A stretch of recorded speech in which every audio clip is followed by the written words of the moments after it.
श्री सीताराम शिखावस्थी के चैनल में आप सभी का स्वागत है। मैं हूं शिखावस्थी। आज इस वीडियो में हम जानेंगे कि सावन के महीने में रामचरितमानस का जो मासपरायण का पाठ किया जाता है वह किस प्रकार से किया जाता है। देखिए, भगवान भोलेनाथ का बहुत ही प्रिय माह है यह सावन का महीना। सावन के महीने में शिव भक्त भगवान भोले बाबा को प्रसन्न करने के लिए, उनका आशीर्वाद प्राप्त करने के लिए बहुत सारे पूजा पाठ नियम इत्यादि का अपनाते हैं। तो उसी में से एक नियम यह भी है कि सावन के महीने में आप भगवान भोलेनाथ के आराध्य प्रभु श्री राम जी की जो रामचरितमानस है उसका यदि आप पाठ करते हैं, उसका पाठ आप बाबा भोलेनाथ को करके सुनाते हैं तो उससे भोले बाबा बहुत ज़्यादा प्रसन्न होते हैं। उनका आशीर्वाद आपको विशेष रूप से प्राप्त होता है।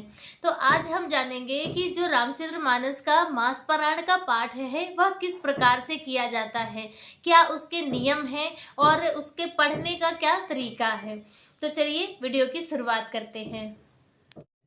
देखिए, यह है रामचरितमानस और इसी का आपको पाठ करना है। आप इसका पाठ करेंगे ऐसे तो जब हम पाठ करते हैं तो भगवान हनुमान जी के सामने या फिर जैसे राम दरबार के सामने बैठकर हम रामचरितमानस का पाठ करते हैं, लेकिन सावन के महीने में आपको भोले बाबा के सामने रामचरितमानस का पाठ करना है। बाबा भोलेनाथ को भगवान श्री राम जी की कथा को सुनाना है। तो उसके लिए आप जब पहले दिन पूर्णिमा तिथि से यदि आप प्रारंभ करते हैं तो आपको विधिवत भगवान भोलेनाथ की पूजा अर्चना करनी है और रामचरितमानस की जो आपकी पुस्तक है उसकी भी पूजा करनी है। क्योंकि देखिए, कोई भी ग्रंथ होता है तो वह साक्षात उसी जो जैसा ग्रंथ होता है, जैसे शिव पुराण है तो साक्षात भगवान भोलेनाथ का स्वरूप है, श्रीमद् भगवत गीता है तो भगवान श्री कृष्ण जी का स्वरूप है। तो इसीलिए रामचरितमानस को भगवान राम जी का ही स्वरूप मानकर और उनकी पूरी विधिवत पूजा अर्चना करते हैं, टीका चंदन इत्यादि करते हैं और उसके बाद फिर हम पाठ को प्रारंभ करते हैं। पाठ जब आप प्रारंभ करेंगे तो पहले दिन आपको सभी चीज़ें पढ़नी होंगी और उसके बाद फिर रोज़ आपको उतना नहीं करना होगा। पहले दिन जैसे कि ध्यान इत्यादि ये सब दिए रहते हैं पहले से, तो वो आपको पढ़ने हैं और उसके साथ ही मासपरायण का आपको संकल्प लेना है। जैसे आप मासपरायण करेंगे तो देखिए यहाँ पे लिखा है मासपरायण के विश्राम स्थान, और यह 30 अध्याय होते हैं, 30 विश्राम होते हैं जो आपको पूरे महीने में पूरे करने होते हैं, संपूर्ण विश्राम करना होता है। तो इसमें संख्या भी दी होती है। पहला विश्राम जैसे है वो 29 नंबर पेज पे है, तो आप पहले दिन पहला विश्राम पढ़ेंगे, दूसरे दिन दूसरा विश्राम पढ़ेंगे। इस तरह से आपको पूरे महीने में आपके 30 अध्याय हो जाएंगे और 30वां विश्राम करने के बाद फिर आपको इसका उद्यापन करना होगा। उद्यापन मतलब कि पारायण करना होगा। तो उसकी क्या विधि है वह भी हम आपको बता देंगे। लेकिन पहले दिन जब आप प्रारंभ करेंगे मासपरायण का पाठ करना, तब उस दिन आपको सभी चीज़ें पढ़नी होंगी। जैसे कि आवाहन मंत्र है तो आप संस्कृत में जैसे ना पढ़ें तो आप ऐसे ओम तुलसीदासाय नमः, ओम वाल्मीकाय नमः, इस तरह से सभी का ध्यान करते हुए आप पढ़ लें। और उसके बाद आप ये जो ध्यान है, यह ध्यानम जो लिखा है मामिलोकन पंकज लोचन, यह आपको पूरा करना होगा। ठीक है। उसके बाद सभी भगवान को प्रणाम करते हुए यहाँ से आपको श्लोक पढ़ने हैं, श्री गणेशाय नमः से प्रारंभ करके, और इन सभी श्लोकों को आपको पढ़ना है। और श्लोक पढ़ने के बाद आपको फिर सोरठा पढ़ना है। और इसी के साथ आप जिस भी मंगल कामना को करके इस रामचरितमानस मासपरायण का पाठ प्रारंभ कर रहे हैं तो उसके अनुकूल आपको एक चौपाई भी लेनी होगी जिसे हम संपुट कहते हैं। तो संपुट लगाकर ही हमें रामचरितमानस पाठ करना चाहिए। तो आप कोई भी संपुट लगा सकते हैं, जैसे कि सावन का महीना है तो आप भगवान भोलेनाथ का आशुतोष तुम अवघड़दानी, या भी आप बोलकर यहाँ लगाकर संपुट और फिर आप उसका पाठ करेंगे।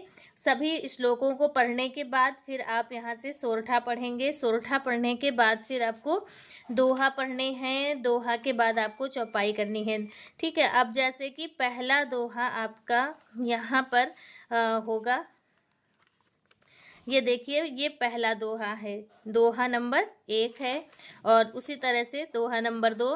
तो इस तरह से आपको पूरे जहाँ पर आपका पहला विश्राम लिखा होगा, या देखिए यहाँ पर लिखा है मास पारायण का पहला विश्राम, या लिखा है आपको यहीं तक पहले दिन रामायण का पाठ करना है और उसके बाद फिर आप स्तुति कर लें। और पहले विश्राम के बाद में फिर सबसे लास्ट में आपको आना है, सबसे आखिरी में। और यहाँ पर जो आखिरी छंद होता है, पाई न कही गति पतित पावन, तो इस छंद से प्रारंभ करके आपको यहाँ तक पढ़ के और फिर अपने पाठ का विश्राम करना है। इस तरह से आपको प्रतिदिन करना है। दूसरे दिन जब आप दूसरा मास पारायण का विश्राम करेंगे, तब आपको अपने संपुट को बोलते हुए और फिर दूसरे विश्राम से ही आपको प्रारंभ कर देना है। और फिर जब आपका दूसरा विश्राम हो जाए, फिर आपको यहीं पर पढ़ के और यहाँ पे जो छंद आपका दिया है आखिरी में, इस छंद को पढ़ने के बाद, इस छंद को पढ़ने के बाद फिर आप आरती कर दें। आरती आप रोज करें तो बहुत अच्छी बात है। जैसे आप जब पाठ करें तो दिया जलाकर, दीपक को जलाकर ही आप पाठ करें, तब भी बहुत अच्छी बात है। और यदि नहीं संभव है, आप नहीं जला सकते हैं, तो आप धूप बत्ती लगाकर भी पाठ कर सकते हैं। तो इस प्रकार से आपको सावन के महीने में मास पारायण का पाठ करना है। देखिए, सावन के महीने में रामचरितमानस का पाठ करना बहुत ही शुभ माना जाता है। अब जैसे कि कोई विश्राम जो है वह वैसे तो मिनिमम आधा घंटा लगता है एक विश्राम में, लेकिन लास्ट में जब कुछ ऐसे विश्राम भी हैं जिनमें 1 घंटा भी लग जाता है, या कभी कभी 1 घंटा 15 मिनट 20 मिनट भी लग जाते हैं। कुछ विश्राम ज़्यादा बड़े हैं तो उनमें क्या है, और देखिए काम भी घर पे होता है, तो इस स्थिति में आप क्या करें, कुछ दोहे आप सुबह पढ़ लें और कुछ दोहे आप शाम की पूजा के समय पढ़ लें। यानी कि आपको एक दिन में अपना विश्राम पूरा करना होता है, आप चाहे सुबह करें या शाम करें। जैसे इसके नियम भी है कि आप सुबह पूजा पाठ कर दें और उसके बाद 5, 7, 11 दोहे पढ़कर और फिर आप उसे वहीं पर विश्राम कर दें, और फिर शाम के समय जब आप पढ़ें और उसके बाद आरती इत्यादि कर दें। तो इस प्रकार से भी कर सकते हैं। कहने का तात्पर्य है कि सावन के महीने में रामचरितमानस का पाठ करना बहुत ही शुभ माना जाता है। भगवान भोलेनाथ बहुत ज़्यादा प्रसन्न होते हैं रामचरितमानस को सुनकर। तो इसलिए यदि संभव हो या फिर आपकी कोई भी मंगल कामना हो जो बहुत दिनों से पूरी नहीं हो रही है, तो आप इस सावन भगवान भोलेनाथ को रामचरितमानस का पाठ या मास पारायण का पाठ करके सुनाइए। आपकी वह मनोकामना बाबा भोलेनाथ जरूर पूरी करेंगे और इससे भगवान भोलेनाथ बहुत प्रसन्न भी होते हैं।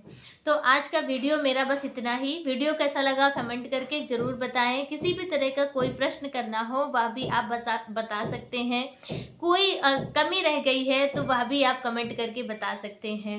मिलते हैं दूसरे वीडियो में किसी दूसरी जानकारी के साथ। तब तक के लिए श्री सीताराम।